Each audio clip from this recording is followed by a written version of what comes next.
If you'll hold on with me for 2 minutes, I'm going to give you a logic bomb for the next time you run into an atheist and you really want to like shed some light on this scenario.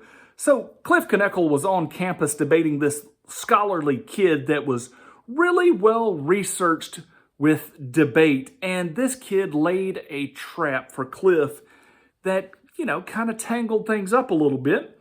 And during the heat of battle, you can't address everything. And so I'm going to expound here upon a thing or two that I believe Cliff should have addressed. And again, though it gets lost in the heat of battle, Cliff might say these things, he might agree with these things, but you have to know what they are. And so this kid, and one other thing is like, you don't just deal with the question somebody's handing you. A lot of times you have to know, why are they handing me this question? And so maybe Cliff was thinking about that and only thought of one leg of this trap that was laid. But the kid asked the question, is the Bible the sole way to be a Christian? Or in other words, can you follow Jesus without necessarily following the Bible? And the answer to that technically is yes. A person could become a Christian by another Christian coming up and talking to them, and they would have no exposure to the Bible, so you could become a Christian like that. A person could also become a Christian by a vision. We see this in Muslim countries currently, where Jesus is appearing to people and they're now chasing after Christ. Okay? But you still want the Bible involved in this because you need guidance. But here's the technicality, and this kid is bringing up is, so technically, can you be a Christian without the Bible? Yes. You can be a Christian without the text of the Bible. But you're going to have the truth of the Bible. But here's where the trap was laid. Here's where this super division and this super skepticism is laid out. So what the kid is asking is, well, why not then just follow Jesus instead of all the Bible, where it causes all these problems and hang-ups? Because every atheist will quickly tell you what the hang-ups of the Bible are.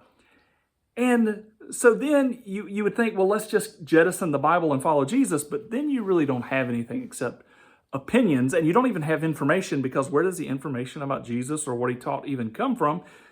Comes from the Bible. So this is one leg. He's trying to, if you can not commit to the Bible, then we can get rid of the Bible, which is the whole point of following Jesus to begin with. But let's erase that. So now nobody has a problem with the word Jesus, because we're really not following him, because we're not following the scriptures. But the other side of that, if Cliff would have committed and said, well, yes, the Bible and Jesus are synonymous. They are one and the same. And this is a part that I think Cliff should have engaged in, because the scriptures very clearly tell us that Jesus is the Word. He is the Logos. He is the truth, the life, the scriptures. Now, no person is ever going to tell you that Jesus is the text of a Bible. And if somebody ever holds up a Bible and says, this is Jesus, unless they're speaking metaphorically, run from them. But the Bible, the content of the Bible, is a reflection of the truth of life and reality. And here's where that kid was like, aha, I got you. If you connect these two, is we have to have the Bible. We've got to run with the Bible. Then I've got you. Except that you don't. But here's he immediately brings up some contradictions. Like, there's a contradiction, here's a contradiction, let me be very clear. The Bible has no contradictions.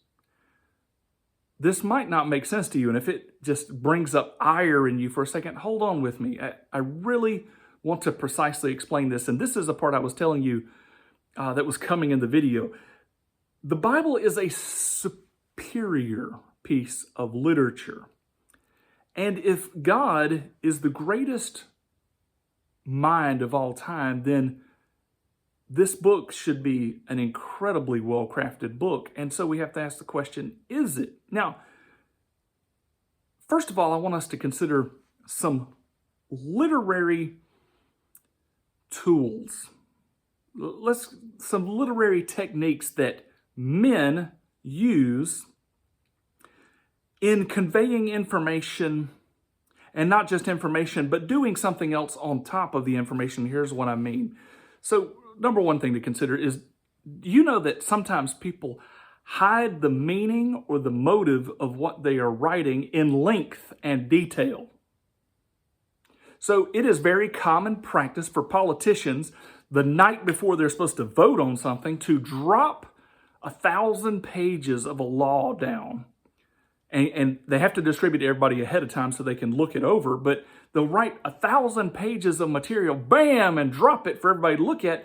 And they're hiding the details about the law that they really want implemented in volume.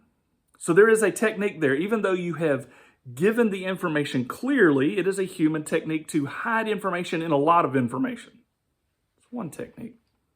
Another technique is to obscure the truth with jargon. Okay?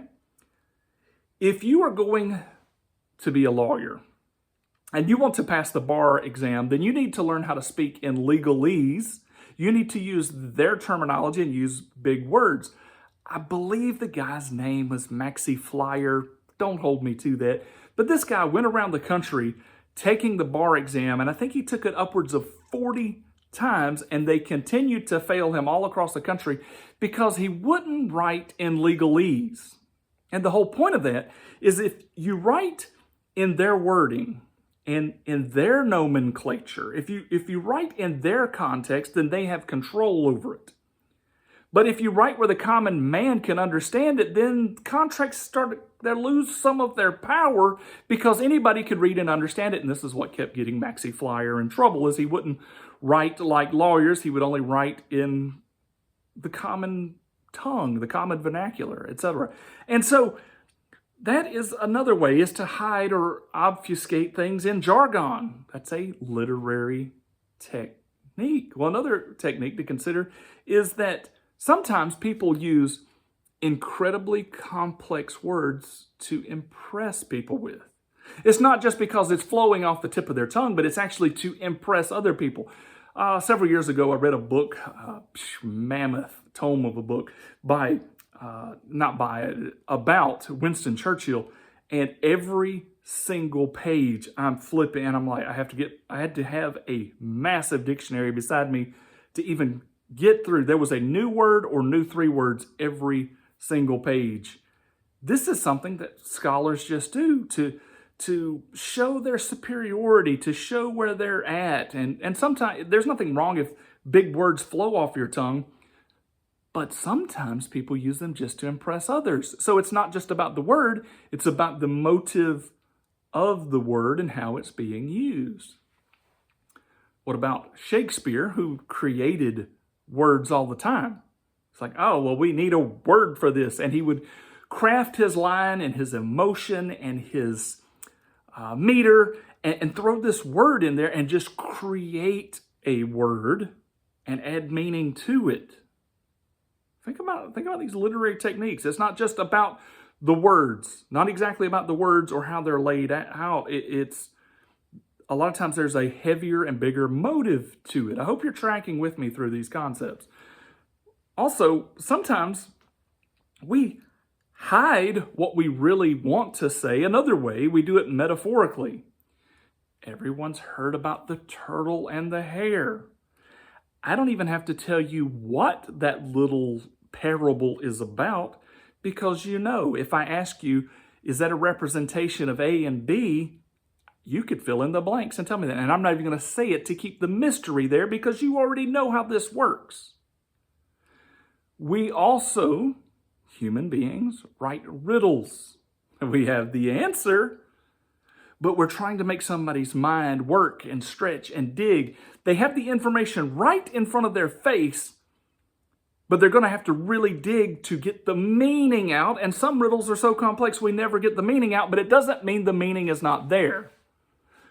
Think about those 5 or 6 literary devices that I've just called out for you. Now, if God is superior to mankind, then there should be some kind of literary superiority to the scriptures. And there is. We know from a lot of proclamation throughout the scripture that the Bible was written by some pretty common dudes. Now, there were some incredibly smart people that wrote the Bible as well, but there's a lot of common people that just wrote the Bible. But there is something in the scriptures that is amazing, and it's a concept you need to understand. The Bible tells us and hints to us and reveals to us that it is a mirror. It is a mirror. It reflects to a person what they are, not what it is. Remember all these literary techniques I just told you? The length of the bill is not what it is. The riddle is not what it is. The metaphor is not what it is.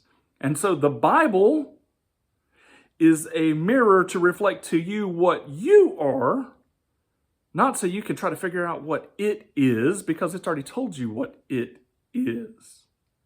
So a crooked person with bad motives, with ill intent, should sit down at the scriptures and be able to get nothing out of it. The wickedness and the darkness of their heart should keep the meaning from them. It should keep the beauty from them.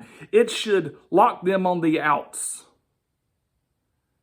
But if a person has a good heart and they're submissive and they're seeking God, it should be some of the most beautiful and glorious passages they've ever seen, and they will see the meaning behind things again and again and again. So the only question I really have at this point is, how does the Bible read to you?